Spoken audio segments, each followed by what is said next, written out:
Hello and welcome to adaptogens and learning about adaptogens and how they can support your health.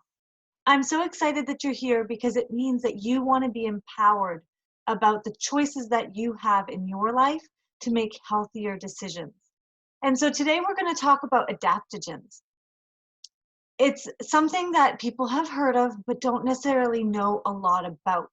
And so I want to cover some of the brief um, things that you need to know about adaptogens so that you can incorporate them into your life. All right. So adaptogens, it's in the word adapt, right? So it allows us to adapt to stress and bring balance into the body. Stress is something that we encounter every single day, whether we like it or not.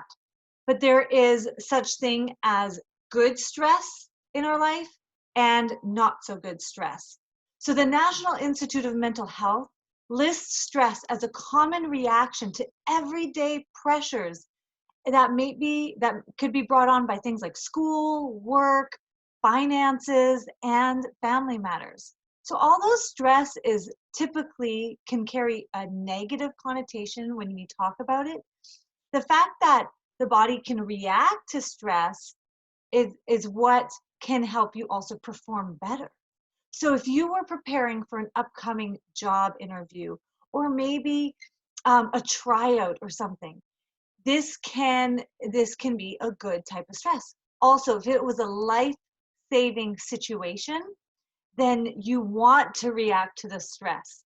That stress reaction is going to be a good thing that's going to keep you alive. The problem with stress is when the body doesn't respond and you don't recover from it. So if we have prolonged stress, then that can actually cause the body some harm and you can become unbalanced in the result of that, and that can lead to illness and disease. So that's the information that we need to know so that we can properly make decisions for ourselves. So there's quite a few hormones that are related to stress that I'm going to cover right now. Some of them you're very familiar with. Cortisol. Cortisol is a stress hormone that is released in response to stress. Now, the secretion of cortisol can trigger what's called the fight or flight response. It's what helps you decide, are you fighting in this situation or are you fleeing away, right? Fight or fight or flight. So this process stimulates the nervous system, the sympathetic nervous system, to activate. That's going to be your adrenal glands, if you've heard of the adrenal glands. And it'll decrease your digestive secretions. It says, we're not going to do digestive system right now. We are going to kick in those adrenals and we're going to fight or flight. So that will increase your blood pressure. In a healthy individual, the body and the brain respond to the stressors. And the cortisol levels, after the stress is gone, return to normal. Okay, that's what we want. However, when elevated cortisol levels happen over a long period of time, then chronic stress can negatively affect every aspect of your body's systems. So the other hormone that I want to mention is adrenaline. Many of you know adrenaline when you think of, maybe an adrenaline movie or a roller coaster or some thrill-seeking activity. It's often also related with like a racing heart, your adrenaline. It could even be in love. You get this source of adrenaline. It's your heart racing. Now, adrenaline is commonly known also for as the fight or flight hormone. So that's because it's the immediate reaction to stress. So if you've ever experienced pulling a car out or a car out pulling in front of you out of nowhere, right? That's adrenaline. Or maybe you see a child run out into the road. That sensation of that experience is a surge of adrenaline. So it's produced by your adrenal glands. And anytime the brain senses danger, it sends a message to the glands to create that, to create adrenaline. Okay? It's a natural response to stress and only presents a problem when the adrenals become fatigued because they're constantly being given a message to produce adrenaline. So when we're under constant stress, then our body just continues to produce adrenaline until the body can no longer handle it. And so that happens in cases of chronic stress. So we want to talk a little bit about chronic and typical stress so that this will lead into how we can allow our bodies to balance back out and adapt. So we have acute stress to begin with, which is the most common stress, and it's often brought on by everyday occurrences. It can be driven by both past and future anticipations, maybe some pressure that you have in a situation and demands on you. It can be really thrilling or exciting, like the feeling when you experience that roller coaster ride, like I mentioned. However, you can experience too much of this stress. So if you've had near-death experiences, given a speech in public, maybe jitters leading up to a race, acute stress is characterized by coming on quickly and dissipating soon after. But if it doesn't dissipate and you're constantly running that roller coaster or thinking about it over and over and over again, that can lead to the body getting exhausted. And so due to the release of the hormones such as adrenaline, acute stress can cause some of the following, like heart palpitations, right? Because adrenaline causes your increased heart rate. So if it's chronic, it can lead to heart palpitations, things like nausea, chest pains, headaches, abdominal pains, and breathing difficulties. Those are all things that can happen with acute stresses that continue. Now, let's take a look at episodic acute stresses. So think about that. Do you have any idea what episodic acute stress might be?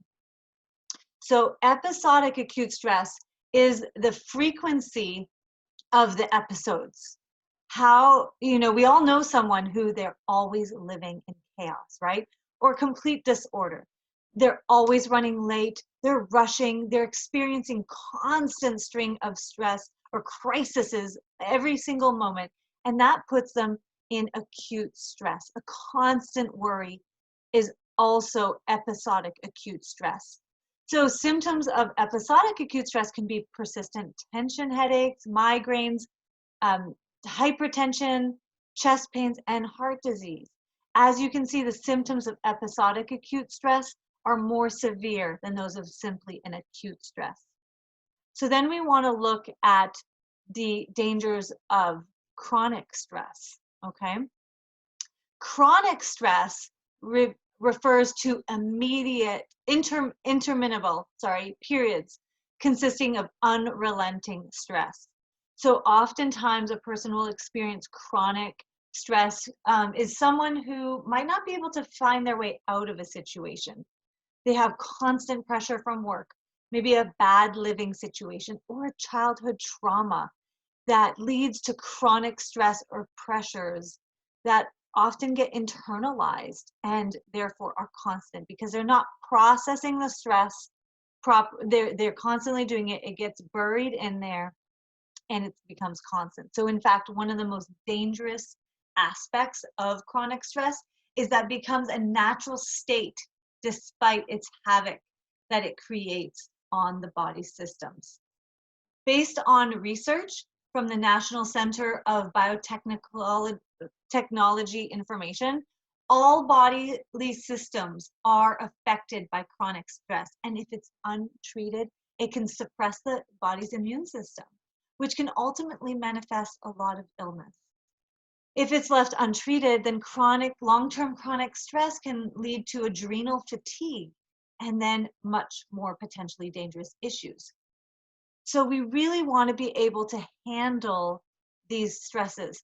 So I want to talk a little bit about how stress affects our physical health. Every system is going to respond a little bit differently, right? So many of us think of stress and you think of tight shoulders, maybe some headaches, but the entire physical body is being affected. Here's how. The immune system, well, the acute stress stimulates the immune system, so which could be a good thing in certain situations when the body needs to fend off infection or expedite a healing after a physical trauma. However, chronic stress weakens the immune system. So that constant release of the stress hormones, that can make you more susceptible to colds and viral infections, and other infections. Okay. So then there's the reproductive system. For men, chronic stress can lower a man's testosterone levels.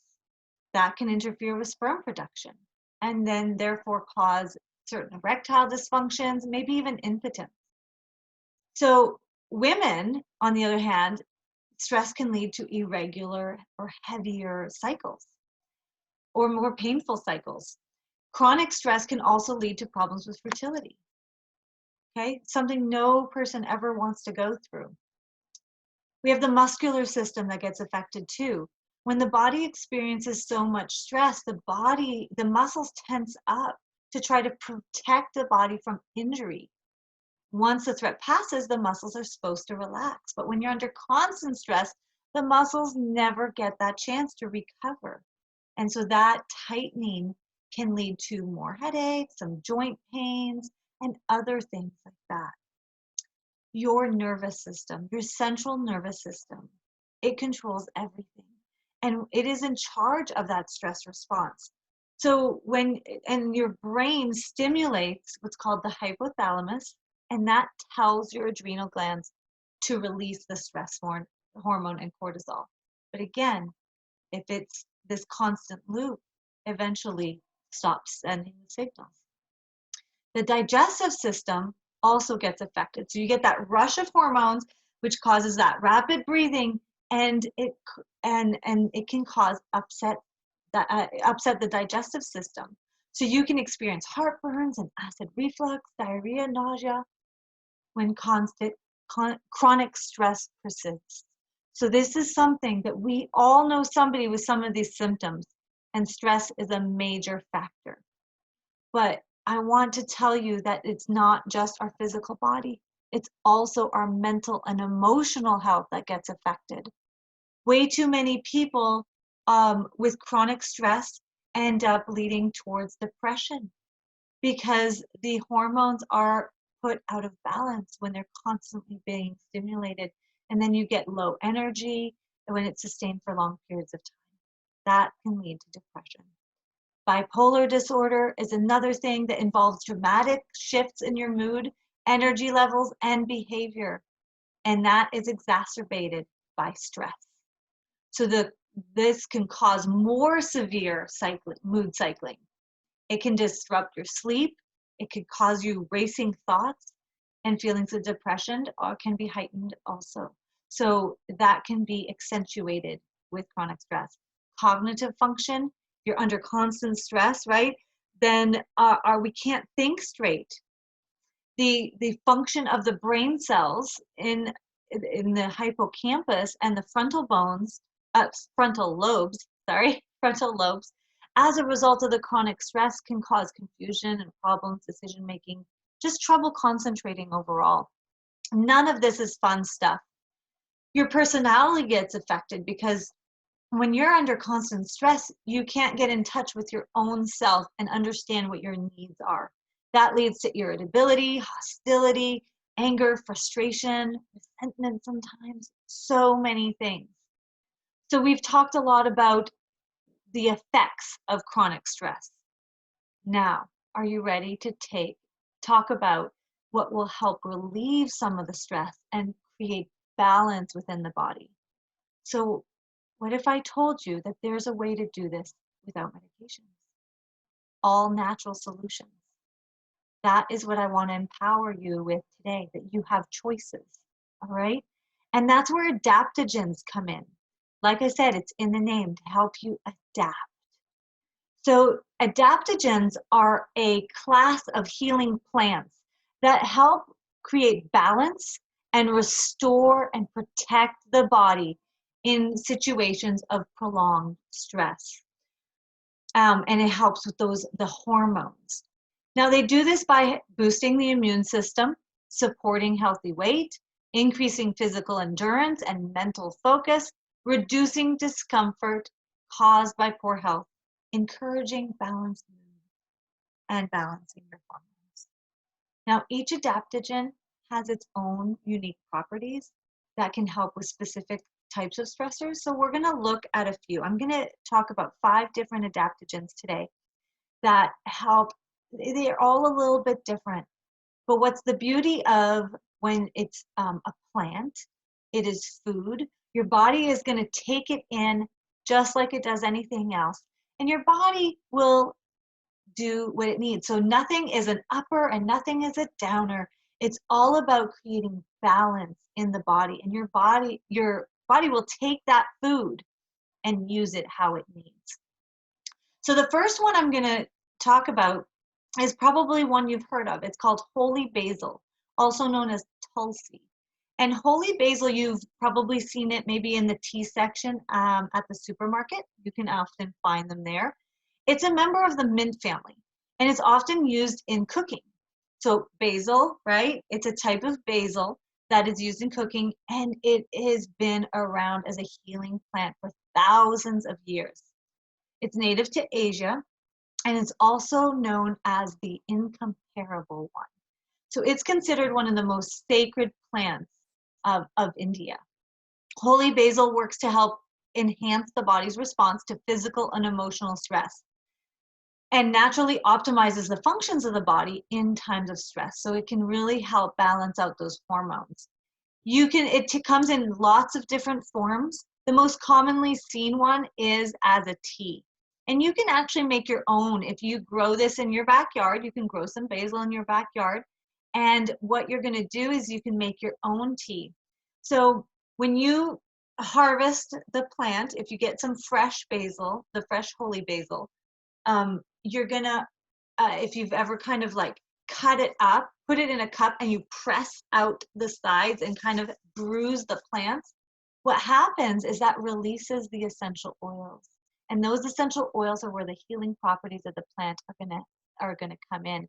And so they're gonna escape, and you're gonna put some water, some not boiling, but some hot water, right? You're gonna put that over to make your cup of tea. And usually you wanna put a little saucer or a lid, because the essential oils are volatile compounds and you don't want them to escape.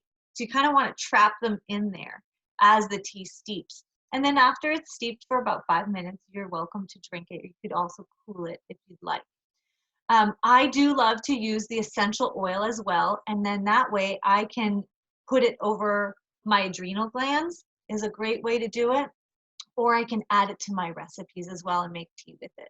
Another great thing where I'm just using the essential oil if I would like. So the second adaptogen I'd like to talk about today, you may also know it's getting more and more popular out there. It's called ashwagandha. Ashwagandha is known as the strength of a situation. The strength of a stallion. Excuse me. Due to its immune system support. Amazing for the immune system and a natural stress reliever. So it can help relieve the stress by correcting the hormonal imbalances due to the emotional or physical stresses. So this can include adrenal fatigue and all that occurs to the body. So as well as anxiety, common psychological side effects due to chronic stress. Ashwagandha can also help with your glucose levels, your blood pressure, and brain cell degeneration, and can help balance your sex drive as well. So the ashwagandha extracts is commonly also taken in tea or often a powder or tablet. I personally have it in my home in a powder form, and it's also found in some of my supplements. So that way I can just take it in my supplements and it's done with. Otherwise, I like to add it to my smoothies. Now, it doesn't have the best flavor. It does mix well with nuts. The nuts tend to hide it a little bit more. And I'm going to be sharing some recipes on the blog post as well. So you'll be able to check out some of the recipes. But there's some great ashwagandha balls that like little nut balls that you can do that make a great snack. And I'm also going to post a recipe for ashwagandha cookies that you can make that will incorporate that. So it's a great way to kind of hide it in there where you're not tasting it. Okay. The next one I want to mention is licorice root. Many people think, ooh, licorice, I love licorice, right? I'm not talking about that sweet black or red candy that you associate with licorice, okay? We're talking about the actual licorice root. So a lot of times candy actually doesn't even have actual licorice in it. So that's something you want to know. Real licorice is actually a very therapeutic herb, and it helps to balance out, it has that balancing ability, and it's been known for centuries. It's a powerhouse herb when it comes to treating adrenal fatigue, which, as you know, is often associated with chronic stress. So research has actually shown that licorice can help modify or increase the body's level of cortisol production to support healthy adrenal production and to help adrenal fatigue, because it contains a compound called glyceric acid, and that stops the body from breaking down cortisol. So that way you don't become depleted during times of increased or prolonged stress. It's a great tool to have, great herb to have around, okay? And again, I will post a recipe. You can make a ginger licorice tea, which is really, really wonderful to support the body and very simple to make, all right? The fourth one I want to talk about is ginseng. Many of you are familiar with ginseng. It's a slow-growing root, and it's very great for stress-related benefits in the United States and in Asia for centuries now. The National Center for Biotechnical Technology Information quotes, the ginseng effectively regulates the immune response and the hormonal changes due to stress, thus maintaining homeostasis. In addition to suppressing the occurrence of psychological diseases such as anxiety and depression, ginseng also prevents stress-associated psychological diseases. Very powerful. Our food is so powerful. We just need to learn a little bit more how to use it. So it doesn't only help balance the hormones, it can help treat those stress-related issues like adrenal fatigue and unbalanced plasma glucose levels. Ginger is great. You can also add it, if you have it in powder form, you can add it to your smoothies. And I will post that recipe again. Check the blog and you will get that recipe for the smoothie with ginseng in it. The last one I want to mention is astragalus root. I absolutely love using astragalus root in my soup stock. When I make broth and when I make soups, I love to add this adaptogen to the stock. It's an essential herb in traditional Chinese medicine. It's been used as a natural curative for thousands of years. Its most commonly known herb is capable for slowing the aging process. Again, stress increases that aging process to happen quicker than we want it to. So this can help slow the aging process. It also supports a strong immune system, which is absolutely necessary to maintain at all times. So one of the many bodily systems that can come under attack with chronic stress is the immune system. And the astragalus is one that can help support you in there. So like many other adaptogens we've discussed, astragalus helps to balance stress hormones, cortisol, and prevent adrenal fatigue. So it can also be used to reduce other conditions related to stress, like we mentioned. Astragalus root is most commonly, like I said, in a pill capsule, but lots of recipes. The immune boosting soup recipe that I'm going to be posting, do try it and let me know what you think of it. It's absolutely wonderful to be able to feed this to your family. And it is just so simple to add a few little adaptogenic herbs, plants to your soup and make that yummy soup so powerful and really good for your body's balancing, homeostasis, and healing. All right. So when you're considering adaptogens for stress support, of course you want to consult your healthcare provider, your wellness coach, health coach, because although they are natural, we want to make sure that you're taking the one or using the plants that are best for you. So every person is very unique, and the symptoms of stress may present similar ways, around multiple people. But of course, every person is different, and different types of adaptogens and the amounts are going to be based on your needs. Okay. So it's a great tool, and you can start really playing around with it gently, and talk to your health coach, your wellness coach, or a naturopathic doctor, your team of for that's on your side for health, right? So thank you for attending this class. I hope that you really experience some of those herbs with me, and that it can help support you in processing your stress so that we can take your health to the next level. And if we can help you in any way, please contact us, as we are here to help you experience the most out of life, get the most out of what you are here to do. All right, so have a blessed day, and we'll talk to you soon.